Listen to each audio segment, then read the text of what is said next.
নমস্কার বন্ধুরা, পুতুল জানা সিম্পল ব্লগে তোমাদের সবাইকে স্বাগত।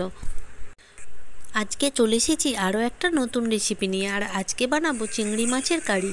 তো আমি কিভাবে বানাই সেটাই তোমাদের সাথে শেয়ার করব, খুব কম মশলা দিয়ে। প্রথমে নিয়েছি একটা টমেটো কুচি, আর নিয়েছি কিছুটা পরিমাণে রসুন কুচি, আর নিয়েছি একটা লঙ্কা, আর নিয়েছি কিছুটা পরিমাণে ধনেপাতাটা তোমরা দিতেও পারো, চাইলে নাও দিতে পারো। আর নিয়েছি পেঁয়াজটাকে আমি শিলে বেটে নেবো ভালো করে।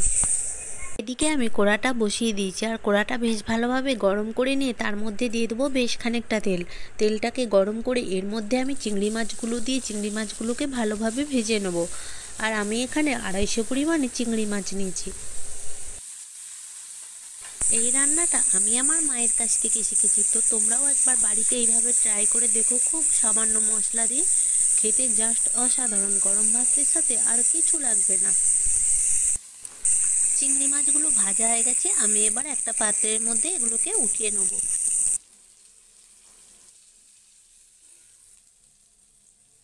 এবারে ওই কড়ার মধ্যে দিয়ে দেবো বেশ খানিকটা পরিমাণে সর্ষের তেল। তেলটা গরম হয়ে গেলে ওর মধ্যে দিয়ে দেবো কুচনো রসুনগুলো।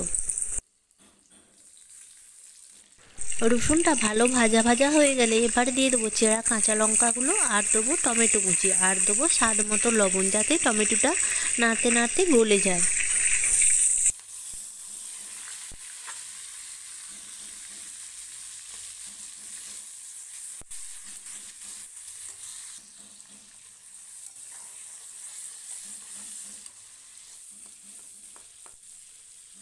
এখানে দেখো টমেটোটা একদম গলে গেছে। এবার এর মধ্যে দিয়ে দেবো পরিমাণ মতো হলুদ গুঁড়ো, আর দেবো পরিমাণ মতো লঙ্কা গুঁড়ো, দিয়ে একটু নাড়াচাড়া করে তারপরে এর মধ্যে দিয়ে দেবো আগে থেকে বেটে রাখা পেঁয়াজ।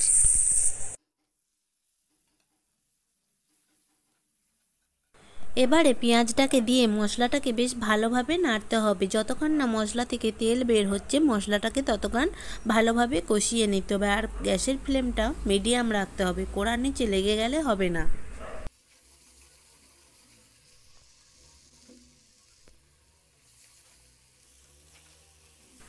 তো আমার মশলাটা কষানো কমপ্লিট। দেখো মশলা থেকে তেল ছেড়ে দিয়েছে। এবার এর মধ্যে দিয়ে দেবো কুচিয়ে রাখা ধনেপাতা, আর দেবো চিংড়ি মাছগুলো, দিয়ে এগুলোকে ভালো করে একটু নেড়ে চেড়ে এবার এর মধ্যে পরিমাণ মতো জল দিয়ে দেবো। পরিমাণ মতো বলতে খুব সামান্য, জলটা খুব সামান্য পরিমাণেই দিতে হবে, কারণ এটা একদম শুকনো শুকনো হবে।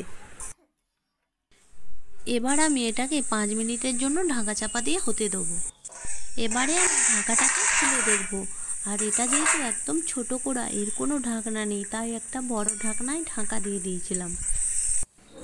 দেখো রেসিপিটার মধ্যে এখনও অনেকটাই গ্রেভি ভাব আছে, তো গ্রেভিটা আমি হালকা আঁচে একদম শুকিয়ে নেব। তো দেখো লাস্ট ফিনিশিং এরকম এসেছে, দেখতে কত সুন্দর লেগেছে, আর উপর থেকে বেশ ভালোই তেল ছেড়ে দিয়েছে। তো রান্নাটা একদম কমপ্লিট।